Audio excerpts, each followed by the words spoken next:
Hey guys, this is Rock King 3 bringing you the live commentary for Forza 5. In today's video, I want to go over tips and tricks around TCS and stability. So I typically try to run all my cars without traction control and without stability. But there are some cases when it actually is something that you need. This is actually a really good example. I'm going to go to Laguna Seca with the high horsepower car in A-Class. This actually may be a time where you actually need traction control. So the pod and stability control are around controlling your car. So typically, if you are someone who is maybe not very good at throttle control, maybe you're just someone who goes from full brake to full gas all the time, this is a time when this is actually needed. It would actually help you. Now, overall, you typically don't get your best times with traction control or stability control on. But what you're going to see here from this lap that I'm going to run is how smooth it is because I have so much assist on that I keep the car straight at all times. So far, we really haven't seen anything like any tire spin or sideways or anything like that because of all the assists that are on. Now, although this makes it easier to drive, it actually is a little bit slower. So if you have a car that maybe isn't quite set up right and you have to use traction control, you may want to back up and actually see if you can get a better tune on your car so that you don't have to use these things. So if you watch down by the RPM gauge, you see the traction control and the stability control turn on quite a bit with this car. It's a high horsepower car, and this track is, pretty much a handling track. So this is not a good setup for it. This is not a good track for this particular car.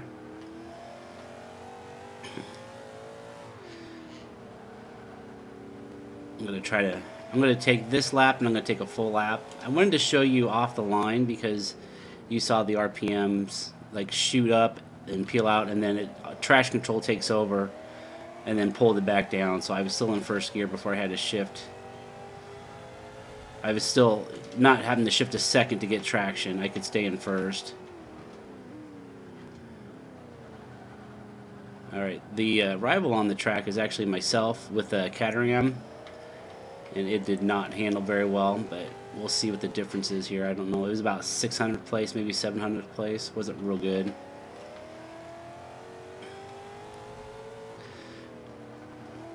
See, it's not real eventful. I'm going to hit the gas kind of early coming out of the corners because I can, because TCS takes over. Stability keeps the car from going sideways on me, and I'll actually explain stability a little bit better. I have another car that'll actually show that out a little bit better than this car will. This one's more for traction control.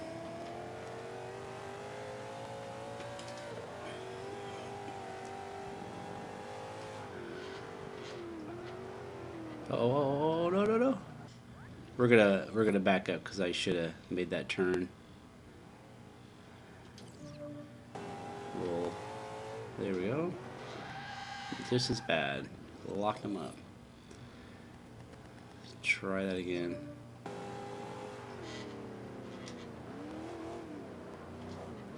Overly cautious there.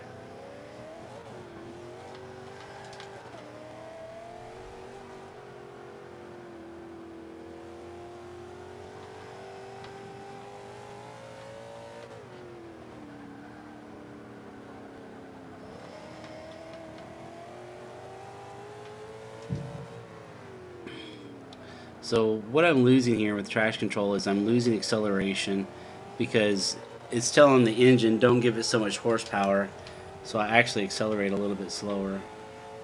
So let's see, 137, we'll just call that 137. I'm gonna restart this and we're gonna take the assists off.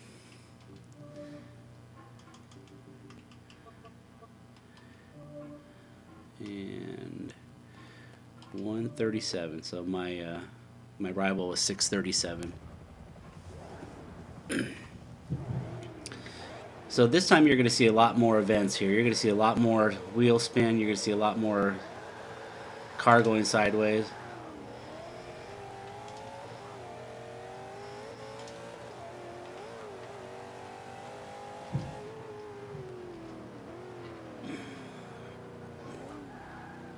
these tires heated up. See that? Until I get the tires heated up, you're going to see a little bit of that. So what it takes is, it kind of takes, instead of just slamming down the gas, it kind of takes kind of a gradual acceleration. You can see the gas pedal line over there. You can see how much I'm kind of depressing the gas pedal at any given time.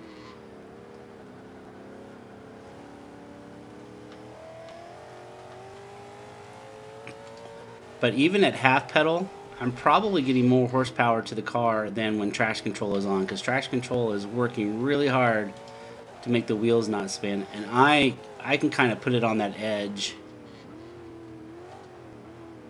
Gotta take that turn so cautiously.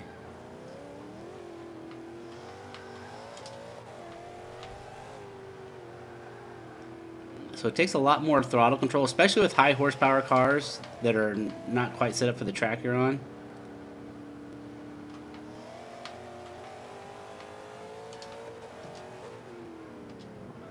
Go all the way down second here. See if we can beat our, what was it, 137? We're going to see if we can beat it.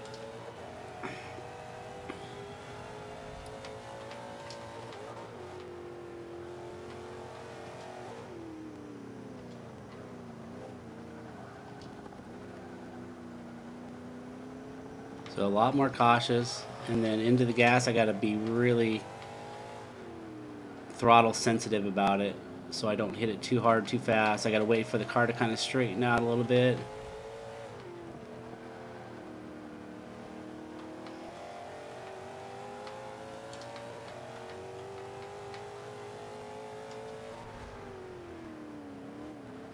I just have to be a lot more cautious around tiptoeing around these turns and not turning too sharp when in full throttle.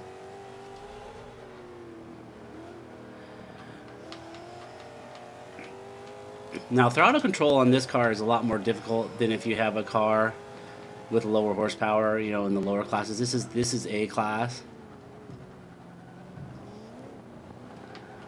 So if you're in a, you know, B or lower, it's actually a lot easier. And typically you don't put this much horsepower on a car. I think it's like, this might be like 750 horsepower or something like that. It's something outrageous. But you can see with throttle control, I can keep it pretty uneventful. So I didn't have to have traction control on. I just had to work really hard on being really cautious with the car being straight and how much gas I gave it. And you know, I don't remember what the other time was, but I think it was 137, so we beat it by quite a bit. For me, that is the biggest difference between traction control and not having traction control on. I had stability control on as well, but it looks like it didn't get used a whole lot.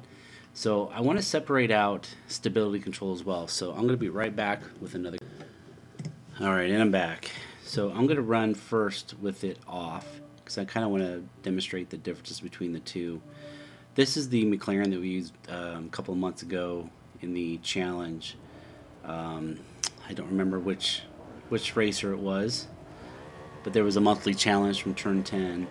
So traction control is off, so I'm free to spin the tires all I want. But what stability control does is a little bit of the opposite. It's more like when you're turning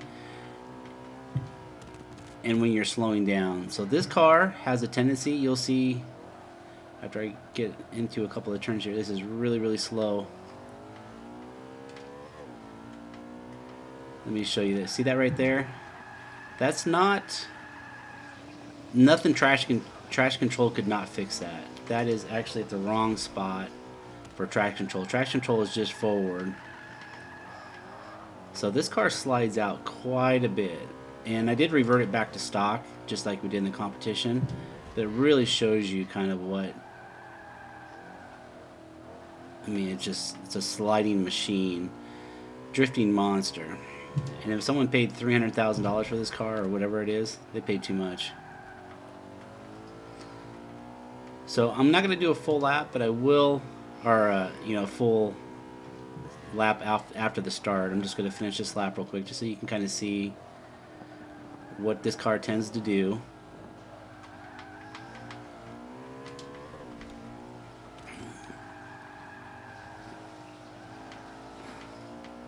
just slides out a whole bunch.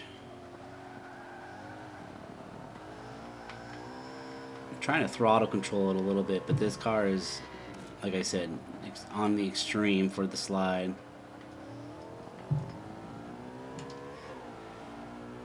Alright, I finished the line real quick, and looks like that Expo beat me by a little bit.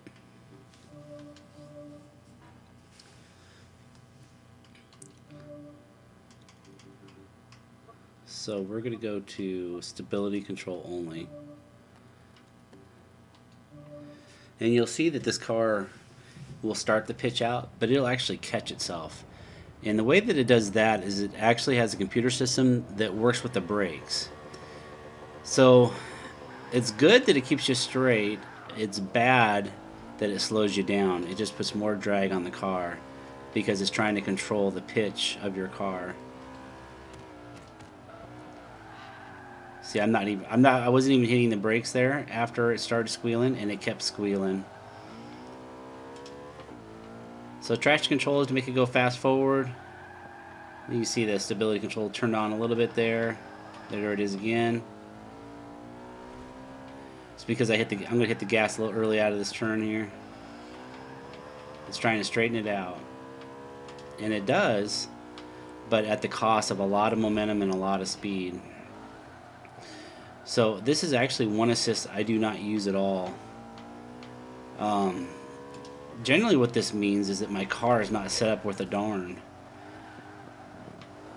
So it's between the driver doing throttle control and the way the car is set up. If your car is working like this McLaren is, you probably have more of a setup issue than anything. You don't want it to do this unless you're a drifter.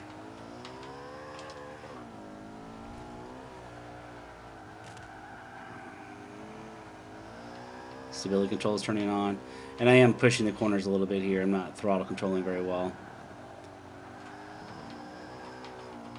And then when you pair stability control and traction control together, now you have traction control, which slows your engine down, and you have stability control that hits your brakes for you to try to straighten out your car. You know, it might just be one wheel or something, but it's trying to straighten out your car for you. So when you use these together, it is actually a really bad combination just for the reason that it slows you down. Now sometimes when we get into the A class and the S class and the R class, we've put so much horsepower on a car that you have to have traction control just to get somewhere. Otherwise you'd just be spinning your tires the whole time. So you'll see a lot of the high people on the leaderboards that don't use anything. They don't use any kind of assist whatsoever except for the brake line, which I think most people do that. And I didn't mean to start that back up. So what I want to go over now is how do we do this? How do you use it without traction control and without stability control? Let me grab another car and I'll show you again. Be right back.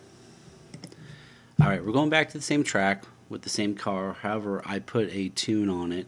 I had kind of a combination of a speed grip tune. This car is still not actually for this track, but what I want to go through is the steps on using throttle control. So just real quick, make sure no assists. We got manual with clutch. Alright, so now without the traction control, we're going to spin the tires out here at the start. And then without stability control, we have to make sure we have really good speed in the corners and really good throttle control coming out of it.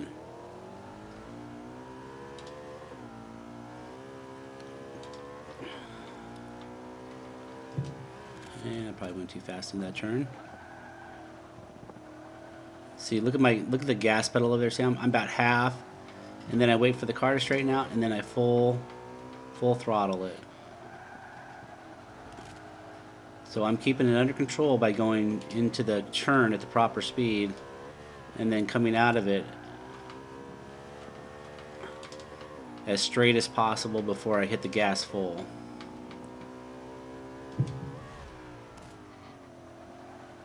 So it's all about throttle control. You see that throttling, just quarter to a half to 3/4.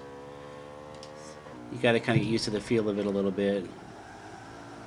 See, we're keeping the car really under control. So a combination of throttle control and a good tune and this car is completely different, behaves completely different. I should be able to take on the leaderboard if I can brake.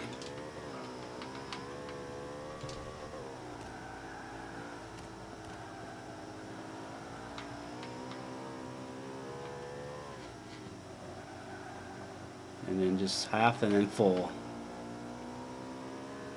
So if you're someone who just mashes on it and goes full gas all the time, it's going to be difficult with these high horsepower cars, because you got to get them going in the right direction before you full throttle them. Let's see what we do against the Expo this time. See if we can do any better.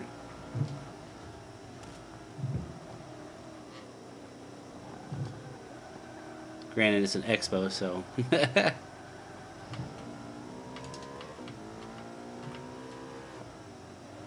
Or, I'm sorry, crossbow for those people that don't like me to say Expo.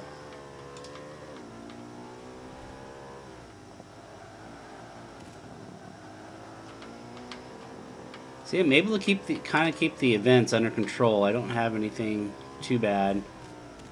I'm losing a little bit of time here and there just because I'm not driving really well. But that's okay. We got a shot.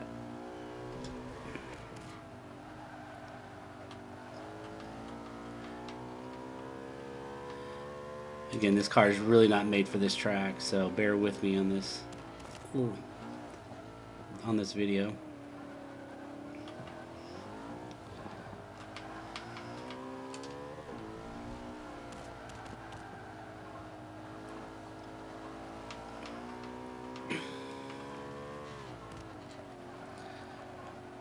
So this car was pretty much unusable before, just because it would never stop sliding around. And then even with traction control and stability control, it really masked the problems that I had with it. So I had to go back and actually fix the tune. Not too bad. Not great, but not too bad. Not bad for that car on that track. So it comes down to, like I said, throttle control and making sure your car is set up to work on the track that you're on.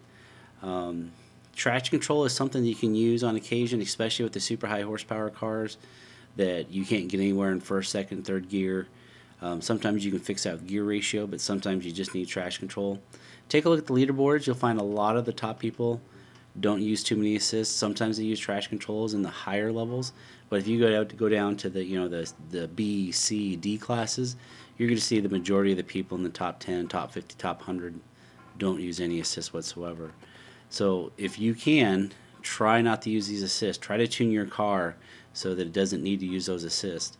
With the few exceptions of the super high horsepower cars that just absolutely need it. Hope this was helpful. Put it together with the manual with clutch, and it'll help out quite a bit. The next one I'm going to do is over ABS. Thanks for watching, guys. Catch you later.